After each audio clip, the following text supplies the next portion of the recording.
first is advocacy and sensitization. Teach them, educate them, write them, use the mass media, interpersonal communication, advocacy visits. Anything you can do to help share the message, spread the news, the good news of FY Act, do it. By the time you take 1, 2, 3 steps, those individuals you have impacted on their lives, that you have trained, will help transfer the knowledge they have to others. And from there, the knowledge, the good news of the FY Act will continue to move. Public interest litigation. You must not be a lawyer to go into public interest litigation. MRA, where do you have your free legal services for FY? Which states? Sorry? No, MRA, you don't write something down. Anyway. Across the country? Yeah, but most essentially, Lagos and Abuja. Yeah, but we also have people in Port Harcourt. Lagos, Abuja, and Port Harcourt? Yes. FY Council. Anyway. I know you have been doing litigation, public interest litigations, in fact, pro bono litigations on FY. That you know. I think we should appreciate FY Council and the man. Please rise up, rise up there. Stand. Can we try to appreciate them? Let's have time for them.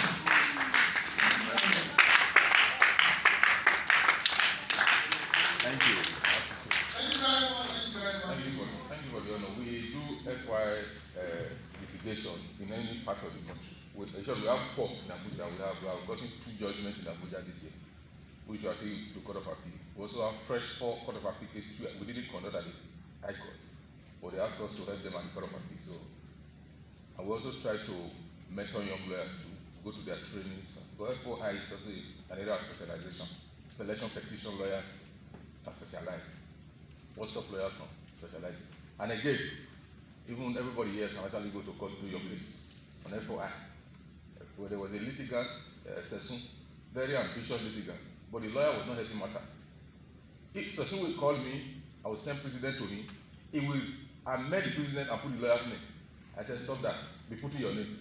Since you can do this thing, go to court and say, my Lord, I represent myself. So he did it in one case. He had this way. We went to court. Say, my Lord, I'm Sessun, I'm a counsel to myself in this matter. And then he had his way. The court had allowed him to argue. Say, I'm adopting the argument already filed. So I judged for judgment. Although even they stopped it out, but he had the history of the first person to enforce FOI personally.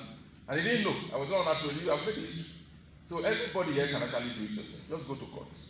And the lawyer can just help you in a way. But you go to court because you are waiting for legal services. It's like the Ministry of Justice I like it. It's expensive. So they know. So why can't you can do it yourself? Man? You have this training now can help you to do. You have been trained and been trained and been trained. So you use the training and enforce it. Thank you. Thank you very much.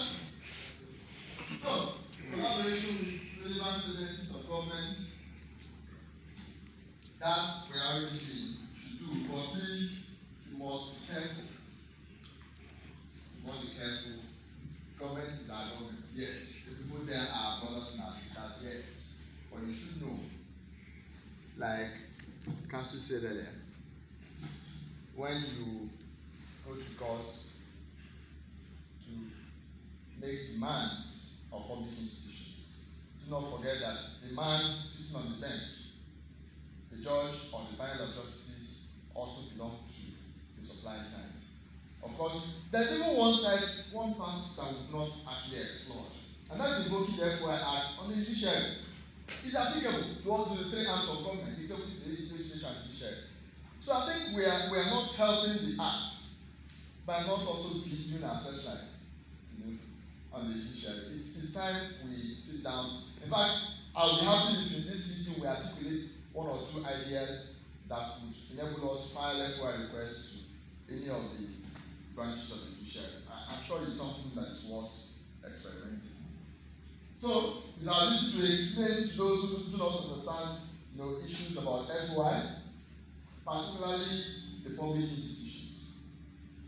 If you have the capacity to train a public institution on FOI, please please collaborate with them and train them, particularly on their proactive disclosure obligations under the Act.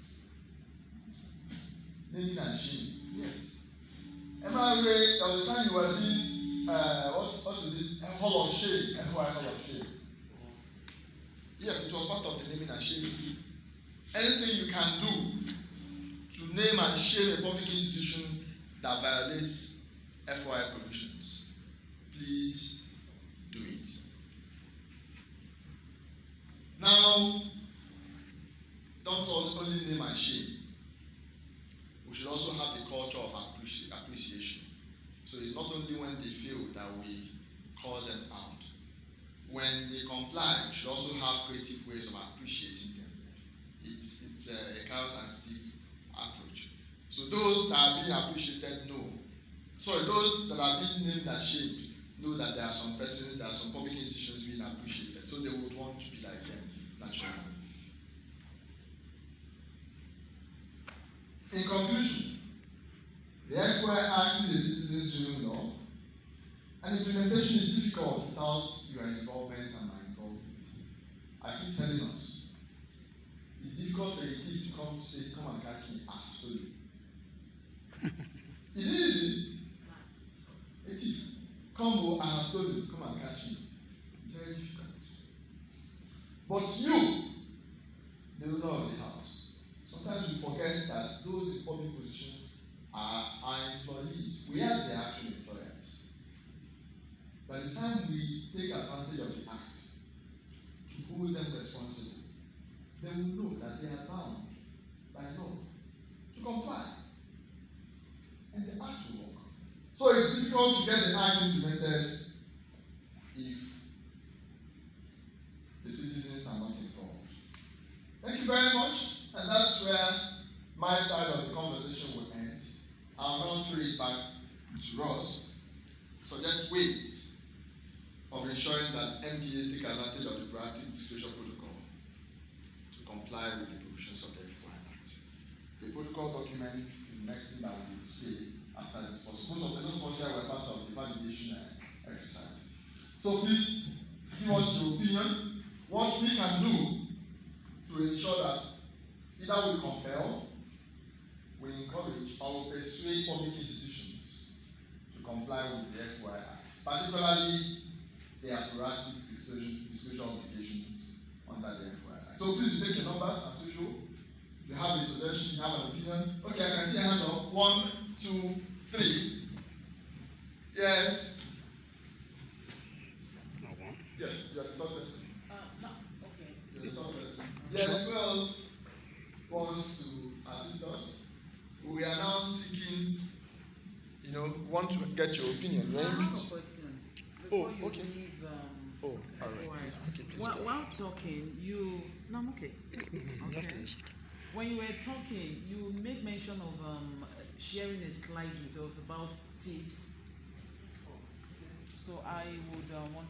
Then, during the discussion, you talked about sending an FOI act using an email. I am not too comfortable with the conclusion. I would like you to more like talk more about that, please. Thank you. Yes. I think that was when. Sorry, I didn't make that. I didn't really. Okay.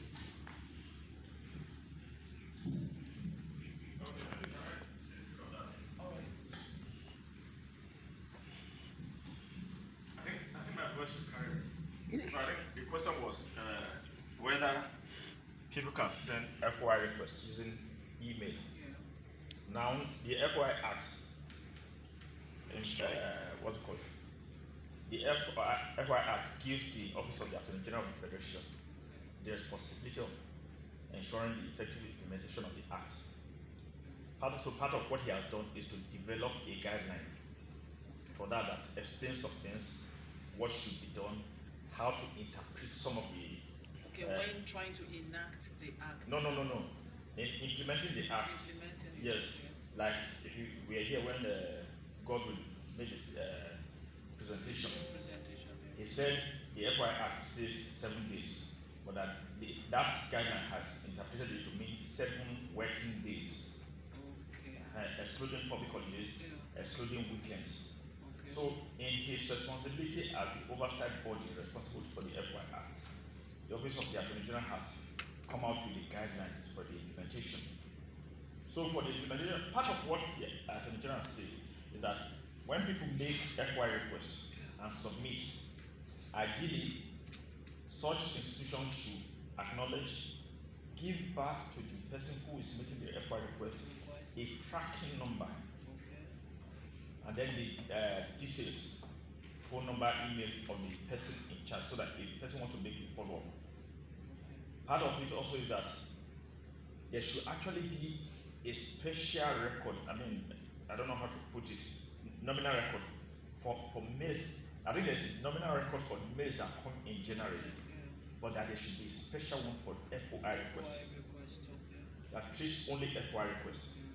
And so part of what he also said is that public institutions should configure emails Okay. specifically for receiving Receiving FOI requests. Okay. And not just configuring it, configure it in such a way that it has an auto response.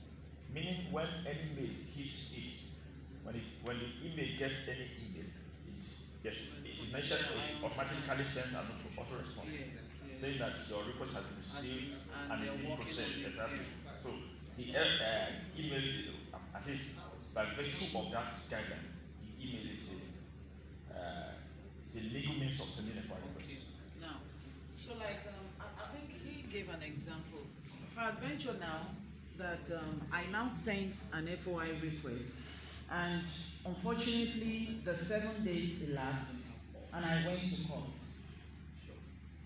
And because there was an example that he gave of something that was struck out in court that it was not well founded or something. So that was why I said I was not too comfortable with the first. No, I didn't get that question. Peradventure, I sent a mail. I mean, requesting for sending an FOI request to an establishment. So maybe due to negligence on their part, they did not check their mail.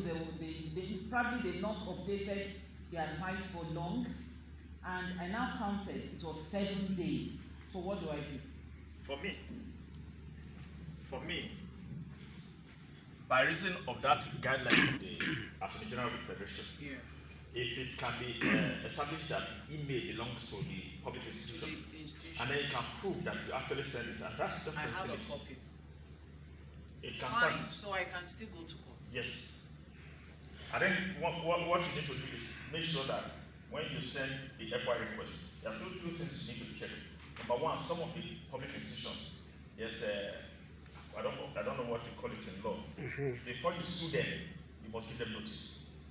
You must give them pre-action notice. You must give them pre-action notice. So you have to check that. Then secondly, make sure it doesn't go beyond 30 days. So if it doesn't go beyond 30 days, then you can immediately sue. If it goes beyond 30 days, you have to then go back to the court to request for extension of time before you can sue them. So you must sue once that 7 days elapsed, and then they have not responded to you. It is deemed that they have denied you the request. So you must then sue before the end of 30 days from that 7 days. But you also need to do your research to be sure that you don't need to give them pre-action notice. Because if you need to give them pre-action notice and you didn't give them, they can hold on to that. That the law that establishes them says if you want to sue them, you should give them pre-action notice. You can use it as a technical means of knocking you out. Okay. Thank you very much. Thank you very much. And quickly let's run through this. The tips for making FOI requests before we take your opinions on other things that we can do to help. The best cousin now is here. Some bombs have been coming since. So, the first is that we strongly advise. It is strongly recommended that you indicate that the request brought pursuant to the FOI Act. I gave you a simple instance, a matter we lost that was thrown out on technical grounds. They said they got a letter, yes, but I did not get an FOI request. So you don't lose anything. I do not know what we lose, including just indicating either in the body of the letter or as part of the title of the letter, that is a request brought in line with the FOI Act 2011. The second is make very specific requests or demands of the person. What do I mean by that? If I want a copy of the audited account of the Federal Ministry of Works, Power and Housing, and as I just say, give me your audited account of your ministry. Am I asking for the audited account of the ministry from the time that ministry was created till date? Or am I asking for the time, say, between the period, say, between 2019 and 2020? So the point I'm trying to make is it's important that we are specific so that we don't create loopholes that could introduce technicalities and then we'll start issues that shouldn't be sources of concern and now eventually turn to. If possible, mention relevant sections of the law. I say if possible. It's not as if you don't mention the section of the Act that empowers you to write that is no longer an FOI request. No. But why we do that is that from the experience we had during a training in the Federal Ministry of Justice in 2017, where a deputy director, in the public federal company, parastatal, said he was just signing of the FOI Act for the first time in his life. The Act was won in 2011. Then in 2017, the deputy director said that was his first time of hearing about the FOI Act. So if a request is sent to such a public institution, and maybe the CEO needs it to such a deputy director for comments or for guidance, you can imagine what his opinion will be. Whatever opinion he will give will not be an informed one. So what we do is we strongly advise that you indicate, if possible, as I said, if possible, the relevant sections of the Act that support the request you are making. Advise the public or private institution on where to deliver the information. I hope you know where private institutions fall within the Act. You know where such an entity performs public function, where such an entity utilizes public resources, where such an entity renders public service. So that's why I said private/public. So it's not every private institution that the FOI Act is applicable to. So the moment any of those three preconditions is met, then such an organization becomes a public institution under the FOI Act. So advise them on where you want the response to your letter sent to. It's via email or via a physical office address. Please indicate that clearly in your letter. Now, be professional, be courteous. A certain public institution, head of FOI in the public institution called me one day, I think 2 years ago. The lady was very upset. Early in the morning, she was very angry. What was the issue? Someone sent an FOI request to her or to our public institution. And in that letter, the person said, if I don't get this information in 7 days, I will jail you. She shared the FOI request with me. Someone wrote that. And she said to hell, let heavens fall. After all, this is not my father's property. So I turned to a pastor by force. I started preaching.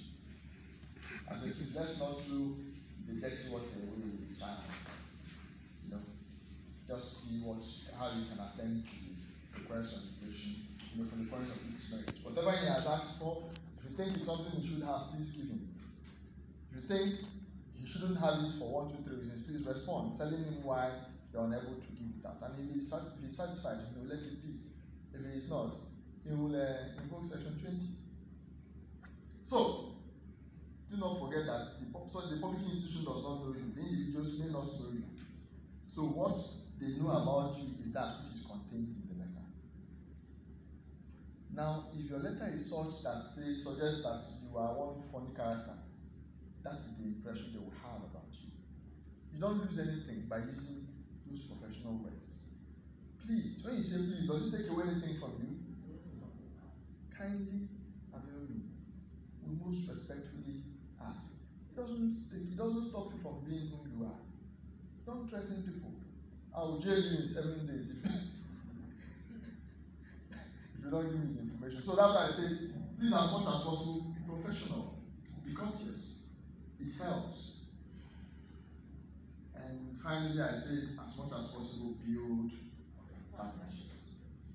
Those are the few tips we keep promoting, keep recommending whenever we send or we are preparing for members. Having said that, before we go to questions, other questions and answers, please, if you have anything, any other input, any advice, any opinion you think that we should have on how to ensure, that's in addition to the ones we have proposed, we have recommended, on how to make public institutions comply with Section 2, I mean their proactive obligation under the FOI Act, please share with us. That's where we are now.